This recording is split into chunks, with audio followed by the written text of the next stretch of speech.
Good morning, and thank you for tuning into the Global Current. I'm Adeline Patterson. And I'm Priya Bave. Today in news, French authorities foil a terror attack. Climate change causes river piracy in Canada's Yukon. In analysis, the impact of Turkey's constitutional referendum. And Korea conducts failed missile tests. Then, an interview with Seton Hall law professor Margaret Lewis on the subject of the Chinese legal system. And now, Joey Orico reports on a failed terror plot in France.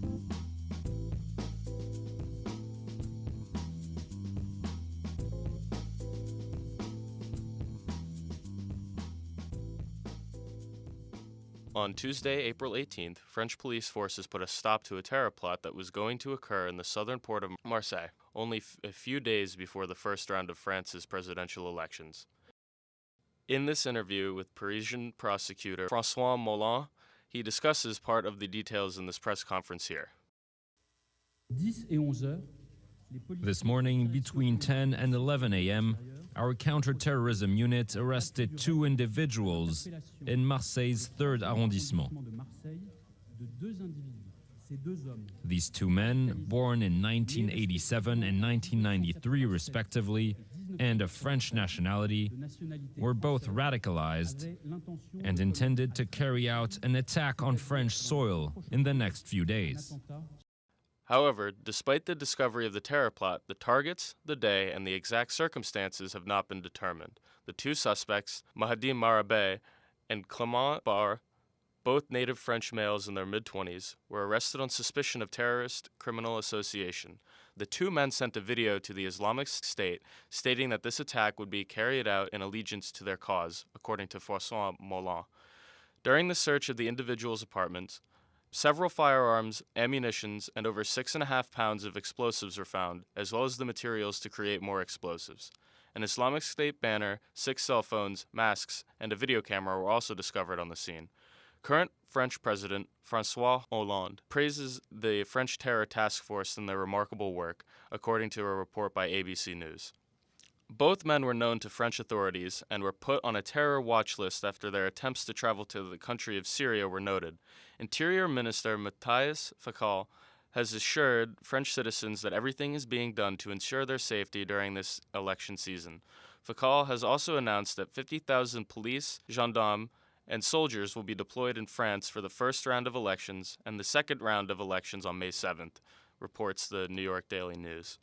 France's struggle with the domestic and Islamic immigrant fighters has been the focus of many right-leaning French politicians, such as Marine Le Pen. They have been incredibly vocal on such topics, stating that over 235 victims have been claimed in the country by Islamic terror since January of 2015, and has the highest casualty rate of any Western country. This is Joseph Rico reporting for the Global Current.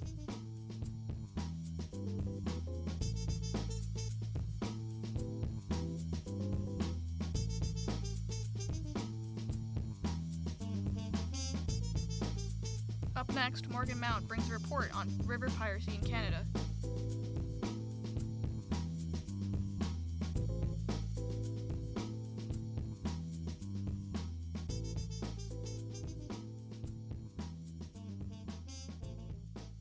A team of scientists published a report in Nature Geoscience that shows how climate change has caused the Slims River in Canada's Yukon to completely change its course. According to BBC, the Slims River once flowed out to the Bering Sea, but due to a melting glacier, it now flows into the Kaskawash River. This phenomenon is called river piracy, and it typically takes centuries to occur. However, the study documented this change over the course of a single spring. In addition to this being the first case of river piracy over such a short period of time, scientists also believe it is the first instance of river piracy caused by humans. Raw Story reports that Dan Sugar, a geoscientist at the University of Washington, Tacoma, and lead author of a study detailing the observations, said in a statement, "Geologists have seen river piracy, but nobody to our knowledge has documented it happening in our lifetime. People had looked at the geological record, thousands or millions of years ago, not the 21st century, where it's happening under our noses." Sugar and 6 researchers from Canadian American universities planned to study the Slims River last summer. However, when the team arrived, they observed an abrupt drop in water levels in the river over the course of 4 days, from May 26 to the 29th in 2016. By the end of the summer, the researchers found that there was barely any water flowing in the river. The team found that a small channel had eroded in a large glacier that fed several small lakes. The glacial lakes feed into the Slims River and the Kaskawalsh River, but when water from one lake poured through one channel into another, it cut the Slims off from its water source. This event is known as river piracy. Sugar and his colleagues attribute this drastic acceleration in the glacier's retreat to the above-average global temperatures last year. According to RT, study co-author John Clegg said in a press release that the event is a bit idiosyncratic, given the peculiar geographic situation in which it happened, but in a broader sense, it highlights the huge changes that glaciers are undergoing around the world due to climate change. While majority of the scientific work on glaciers and climate change has focused on sea level rise, this study shows that there are other underappreciated, unanticipated effects of glacial retreat. Their findings demonstrate the serious effects greenhouse gas-driven climate change can have on geological events. This is Morgan Mount reporting for the Global Current.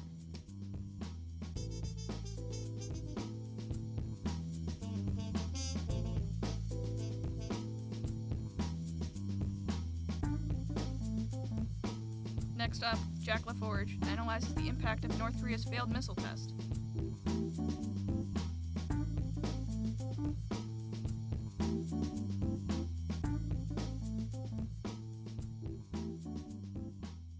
On Saturday, April 15th, North Korea conducted another ballistic missile test that subsequently failed seconds after launch. U.S. officials have described the missile fired on Saturday as a KN-17, a new mobile-launch single-stage missile that uses liquid fuel and has short to medium-range capabilities, according to ABC News.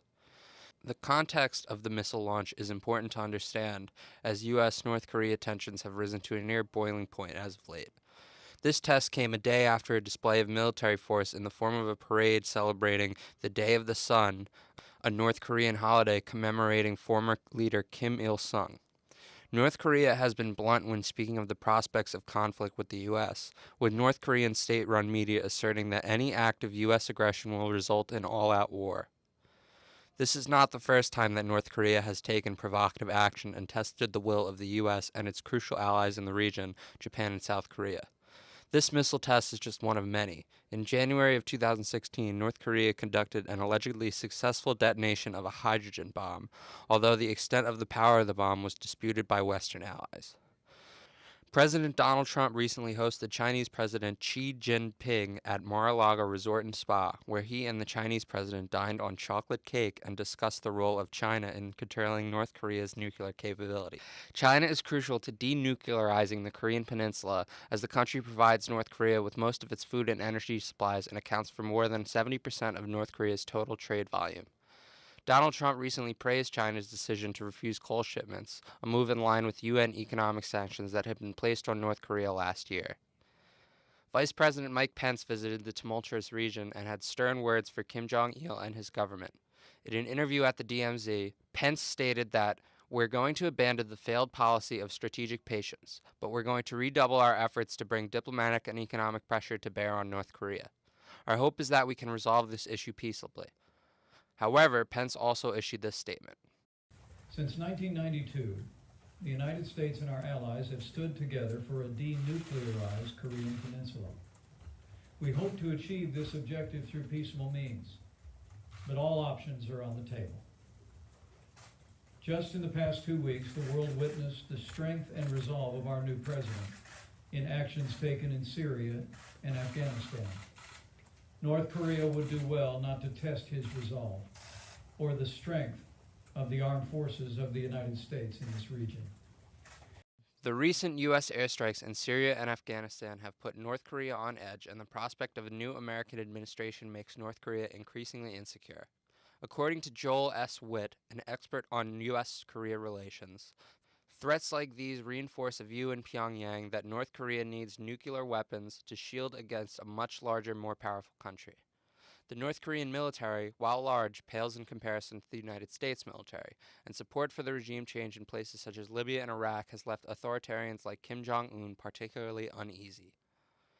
Despite the tone from the Trump administration, North Korea has shown no reluctance in pursuing their nuclear ambitions. In an interview with BBC, North Korea's vice foreign minister elaborated on the prospects of war in the United States. If the United States is reckless enough to use military means, it would mean from that very day an all-out war. 로켓 발사들에 대해서 Our nuclear weapons protect us from that threat. We will be conducting more missile tests on a weekly, monthly, and yearly basis. If North Korea is to successfully develop a nuclear arsenal, tensions will undoubtedly escalate even further, and subsequently, some form of military action may be taken. North Korea has had inconsistent developments in their nuclear program and lacks any key allies to reinforce them. Kim Jong-un has a record for showing no regard for the well-being of his people, and if full-scale war is to ensue, millions of lives will be lost. It's safe to say that North Korea is a ticking time bomb, and any form of North Korean aggression must be met with precise action from U.S. and U.S. allies to quell this ever-rising threat. This is Jack LaForge reporting for the Global Current.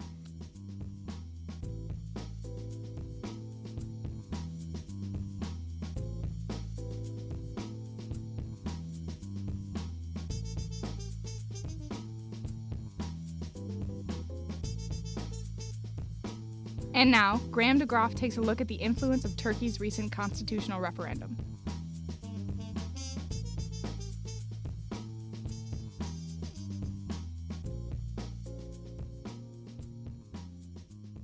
With more than 99% of the votes in, Turkey's April 15th referendum has narrowly passed. The referendum, which transforms Turkey from a parliamentary democracy to an executive presidency, passed with 51.3% of the vote, paving the way for President Recep Erdogan to expand his powers in what advocates are calling unnecessary reform. The referendum will dissolve the post of Prime Minister, folding its duties into the office of the President.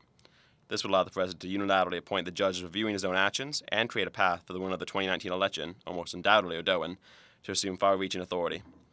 In recent weeks, both Erdogan and his Justice and Development Party, as well as opposition groups, have heavily engaged Turks both at home and abroad in hopes of garnering support. Demonstrations sanctioned by Erdogan in Germany and the Netherlands appealed to the Turkish diaspora there, but were subsequently halted as European nations moved to limit the gatherings. President Erdogan responded by doubling down on his hardline stance, referring to both the Dutch and the Germans as, quote, Nazi remnants for their efforts to curtail the political rallies. In the aftermath of the referendum's passing, demonstrations against it have been on throughout Turkey itself, including the streets of Istanbul.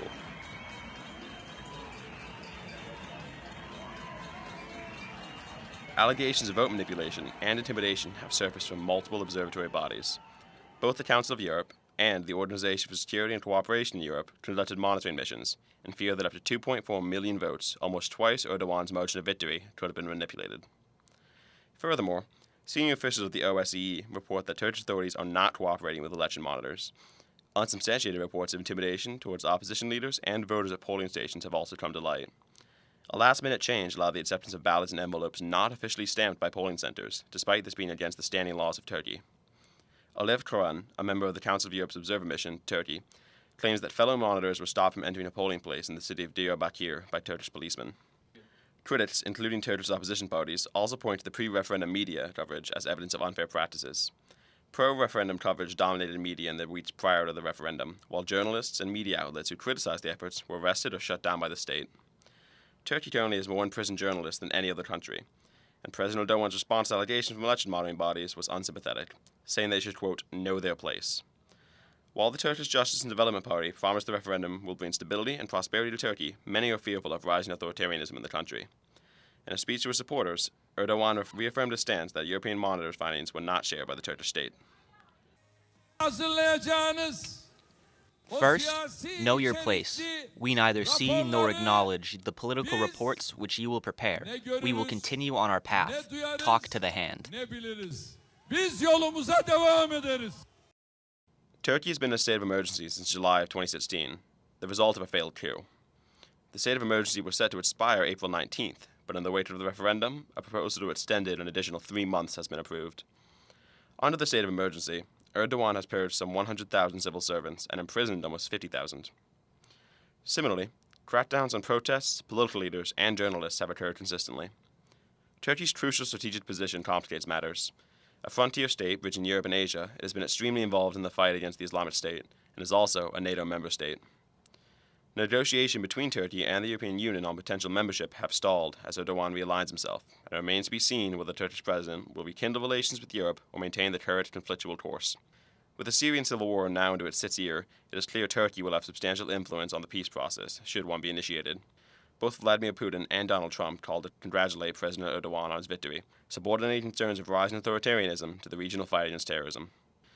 Turkey's strategic importance and regional power made supporting the state a policy objective of both the US and Russian Federation. President Erdogan spoke of Turkey and the United States' relationship as, quote, two strategic partners, as allies. Conversely, Turkey's hardening position on Bashar al-Assad has distanced the country from Russia, who supports the regime.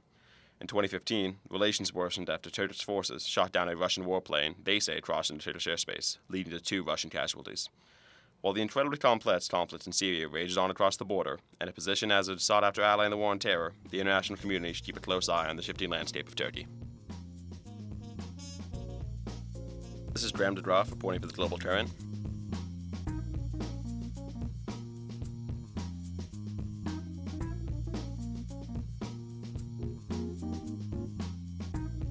Finally this morning, Daniel Kim brings us an interview with Seton Hall law professor Margaret Lewis.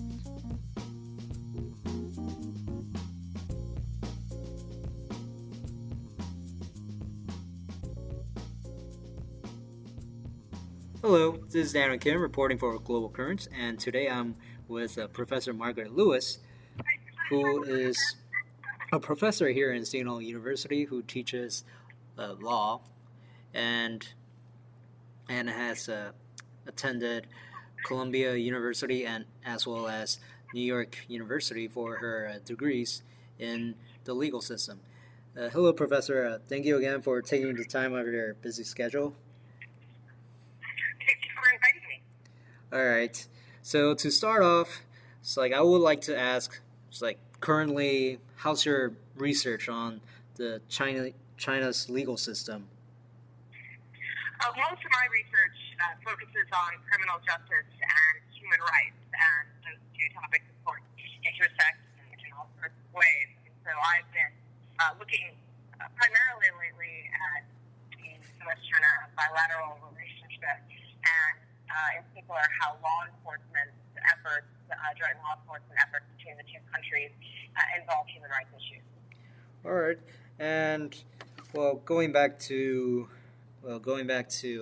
memory lane, you could say, it's like in 2003 when you were in New York University, you wrote an article that was called "Controlling Abuse to Maintain Control: The Exclusionary Rule in China." Could you tell us more about that? Sure. That article was written. I think it was 2013. So I was at Seton Hall, but it was published in NYU Journal of International Law and Politics. And there I was looking at changes in the rules to the criminal justice system in China, rules that were later incorporated into their overhaul of the larger criminal procedure law.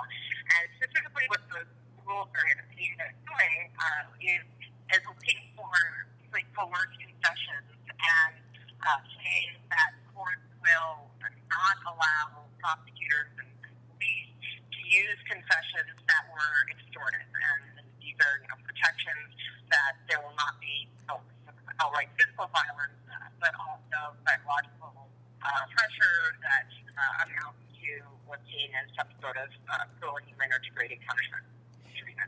And to follow up on that, why do you think that China is it seems like China's kind of a bit obsessive over control, and then why do you think China's like that right now? Well, with respect to that particular article, looking at what evidence was deemed proper to be brought to court, an issue that I think every criminal justice system grapples with, is what techniques for gathering information are legitimate ways for police to use, and which ways set the bounds into behavior that we think is either inappropriate or downright violative of human rights and legal prohibitions. With respect to the greater climate in China right now, even since I wrote that article some years ago, what we've seen is a worsening situation with respect to human rights, in particular lawyers and advocates for, no, not lawyers, but advocates for human rights have found their case to criticize the government increasingly limited, and their own freedom to peril for their activities. Well, this is going to be a rather an odd question, but it's like, during your time researching about the China's legal system, particularly in the criminal justice system, was there anything surprising to you, if at all? And then is there anything about the China's criminal justice system that you want people from the outside to know? I think that I first went to China over 20 years ago, and I've been working with legal reforms in China now for several decades, and so I don't think that there's anything that strikes me as particularly surprising. Most criminal justice systems have challenges. I think China's are more acute, and a lot of what goes on makes sense when you look at the incentive structures. That police are the dominant player in the criminal justice system. Prosecutors have a certain amount of power, and courts tend to be the weakest link. So the fact that there is a police-dominated criminal justice system when all incentives and power arrangements facilitate that is not surprising at all. I think looking back, when I was there in the 90s, and when the internet was coming in and China was joining WTO, I think there was a lot of optimism that opening up to the world, and particularly with respect to access to information, would gradually lead to a loosening of civil society and a relaxation of the more authoritative strands of the government. And we haven't seen that. And I don't know if that's surprising, but it's disappointing. And then, recently China managed to ban Facebook and other Western social media from the Chinese public. And even though the Chinese public managed to find ways to get around that system, do you believe that China's criminal justice system would benefit more from having these social media, or would they create more issues? The issue of access to information stretches into all aspects of people's lives, far from the criminal justice system, and the Chinese government has done a really remarkable job of keeping the Great Firewall up. The ability to block websites, whether that be Twitter, the New York Times, news sources, and there are ways around that using VPNs, these virtual proxy networks. So even those become increasingly difficult to use and are oftentimes not stable. So it's not a perfect firewall, and people have gotten information. And one reason that many people have questioned police behavior is because stories have gotten out about times that police have overstepped the bounds of what is seen as appropriate, and sometimes people in custody have died. There's been evidence of torture. So it's not a perfect information block that the government has, but it is a severe impediment to people in China accessing news and being able to form informed opinions. And one other thing that I would like to ask you was that you were invited to go to the U.S.-China Legal Experts Dialogue, and then I would like to ask you what your role was there, and what was your input or your voice? It's like what? The Legal Experts Dialogue has historically been a Track 1.5 bilateral dialogue, and Track 1.5 meaning that a Track 1 dialogue is generally referring to a government-to-government dialogue, government officials from the U.S. and China just meeting together. Track 2 dialogue is when non-governmental discussions. So if you had non-governmental organizations, non-profit meeting, and then Track 1.5 as the chat involves those government officials and non-government officials at the table together. And the legal experts dialogue, which had sometimes taken a break, but was aimed at an annual conversation of a number of different legal issues. Sometimes I was there to discuss criminal justice, but other people discussed administrative law, environmental law, a way to get players at the table to share information and hopefully have some confidence building. It is unclear what the status of the legal experts dialogue will be going forward under the Trump administration. So it's that whether it will continue as an annual or even attempted annual dialogue is unknown. All right. That's all the time that we have for this interview. Professor, again, thank you for taking the time out of your busy schedule. And this is Daniel Kim reporting out.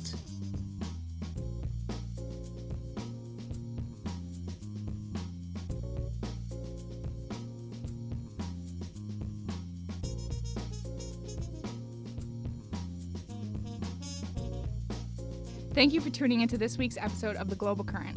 Follow us on Facebook, Twitter, and YouTube. I'm Adeline Patterson. And I'm Priya Bave. Same time, Same place. next week.